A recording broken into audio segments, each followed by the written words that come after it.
the captain of the guard on the side. You could marry the prince and be such a terrible queen that the peasants rise up, revolt, and kill you.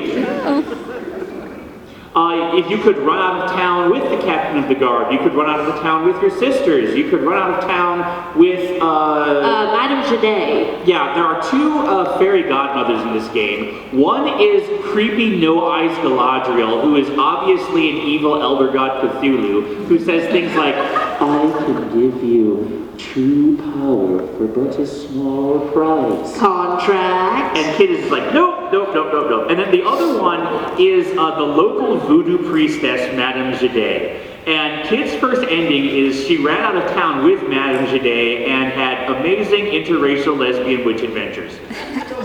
That sounds like the title of the best webcomic ever. Interracial lesbian witch adventures. Now let's talk about... I read it. Let's talk about X-Note, because this is another fun one. In this game, you play as a young psychic girl who is called in to solve a mystery, and if you do solve the mystery, you will be given the password to your dead mother's secret flash drive. What? It sounds stupid as hell, but it's really compelling. Because you happen to be psychic. You have 3 psychic powers that you have to increase playing various minigames. You have Psychokinesis, which is a timing game, which you have to push the button now.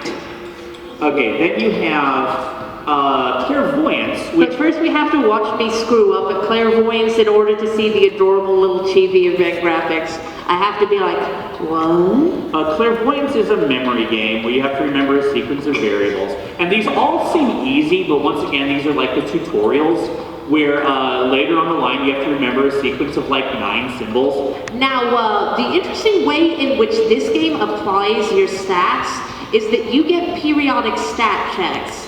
So for example, I played this game one afternoon, I got to about the 3rd or 4th chapter, and then while I was investigating the school science lab, I got this message that said, oh, your clairvoyance wasn't high enough. You didn't notice that someone just snuck out of the shadows to slit your throat. You died. Do you want to start over? And this game does not allow mid-chapter saving. Oh. This game is like the world's douchiest DM. You're just like, why? Yes, if you die, you have to start over from the beginning of the chapter. Okay. Reschedule. Okay, stupid Windows. I'm sorry, just give me 1 sec. My laptop just said, do you want to restart? 2 in the morning. Wait, AM, I mean, it's good. Da-da-da-da-da. Wait, is the panel back pageless? Okay, can you all see X-Note now? Yeah. Okay, cool. Let's talk about another free game real quick. Let's talk about your husbando is trash. Who likes Fallout? In this game... This is very similar to a Fallout game. Yes, it's you and the last man on Earth, whose name just happens to be Trash.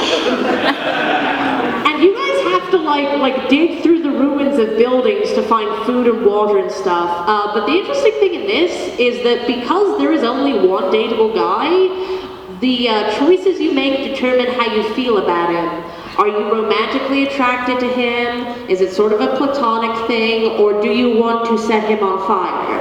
And the game is actually programmed really well to where you get this very variable relationship between you and Trash.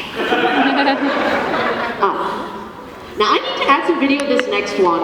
Fatal Hartz was made by the same company who did Long Live the Queen and Date Warp.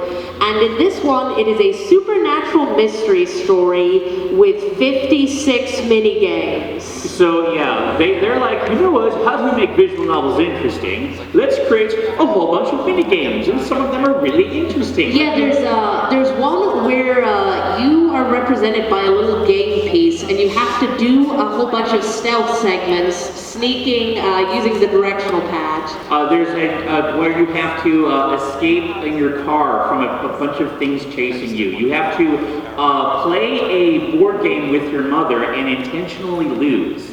So it ranges from that to things like making macaroni and cheese. There is a making macaroni and cheese minigame. And it is ridiculously difficult. You have to take your mouse and like stir the pot, and then grate the cheese, but you have to keep stirring the pot because if the pot boils over, you get a game over.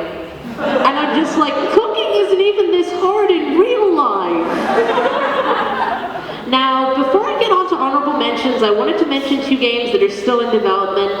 The first of which is Spirit Parade. This game is being made by a company called Lettuce Waltz. Lettuce is in the vegetable, waltz as in the dance, and these guys are based in Dallas. Now, I always ask this every time I mention this game. Is there any chance someone in here has heard of a voice actor called ProZD?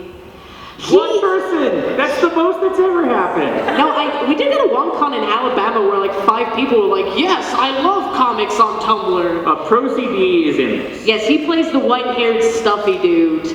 But this game, there is a demo out for it. It looks like it's going to come out and be really good, and I'm looking forward to it. And then this one, which I'm just going to mention briefly, there is an Indiegogo for this game. It was made by 2 college students in Japan who call themselves Osan Club. And this is a dungeon crawling Otome game where all the guys are like super old.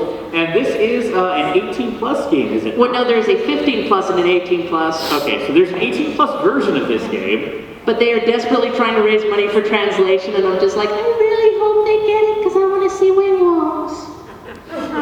One of Kid's goals in doing this panel and her Hot Dads panel is to dispel the rumor that girls don't like to look at wigwams. Okay, now you just distracted me because now I'm thinking about wigwams. Okay, back on track. We're going to mention 2 honorable mentions. These are not Otome games, but they do have dating elements. First up is Persona 3 Portable. Persona 3 on its own is a fantastic RPG with great characters, great gameplay, great art. But in the version they released for the PSP, you can change Minato and play as a female main character who has different social links, spells, and a lot of different attacks. And in Persona 3, those of you who've played it know that there is a certain party character who has a very unfortunate fate. If you play as a girl on this and max out their social link, they live. Granted, they're still in a coma until the end of the game. They like wake up at the end of the game, but still like, not quite dead. And then the last honorable mention is just pure self-indulgence because nostalgia bait. Okay, so everything, this is a game where everything is recorded in time, and really all of the plot stops happening after 3 years, but then you can keep going, and Kid, because she's Kid, got to year 7. We should probably explain that this is when I was 10 years old playing the PlayStation original Back to Nature. I seriously put 500 hours into this game as a kid because I was a weird kid who likes imaginary vegetables. And of course when you were 10, the one you went for was the blonde alcoholic. Yes, I did go for the one who her favorite gift is wine, and if you give her wine, she's like, yay, the only thing I love. So yeah, she was my waifu, but in the female version, I'm like, I hate on the doctor because he's cute. Because he's 40. No, he's like a 25, he's a baby doctor. It's just he looks kind of like Blackjack, and I'm into that. Alright, so let's go toward the future, and for better or for worse, this is probably where the future's going.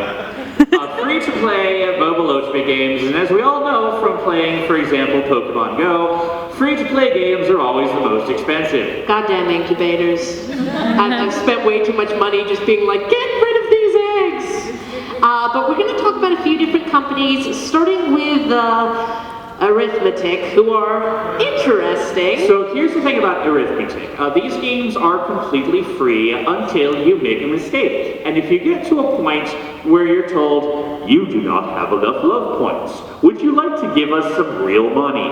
And you play Gachapon. You are given a random piece of clothing, which may or may not correspond to the guy you're chasing. So you could get completely useless pieces of clothing. And on top of this, it is, again, free to play, but what they do is they give you a certain quota of lines you can read per day. So you're like, okay, dialogue, dialogue, dialogue. Oh, you're out of lines. Do you want to buy some more? So they are devious.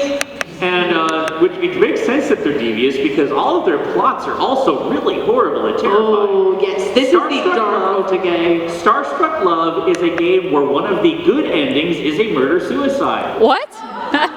Your parents die and you're adopted into a family of like hot pop singers, but then you find out that the hot pop singers are all really, really dangerous.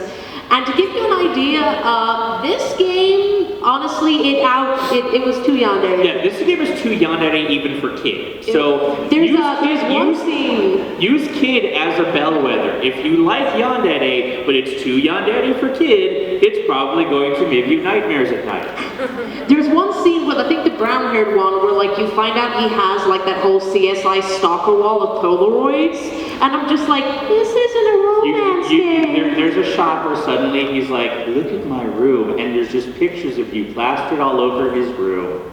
Yay. Okay, now let's talk about the big one. Yeah, one of the others. Yeah, the big one, Voltage.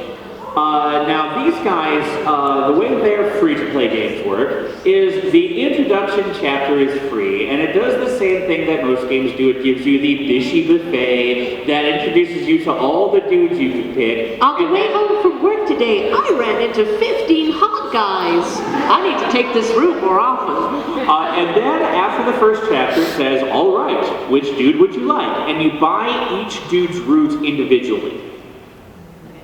So when kids play My Forged Wedding, which is about a college student who is given a totally not dodgy job at all of pretending to be married to one of 9 dudes, kid goes through the list, and naturally she picks the one who's like 40 and kind of scruffy and smoking and has kind of gray hair, and she's like, that one!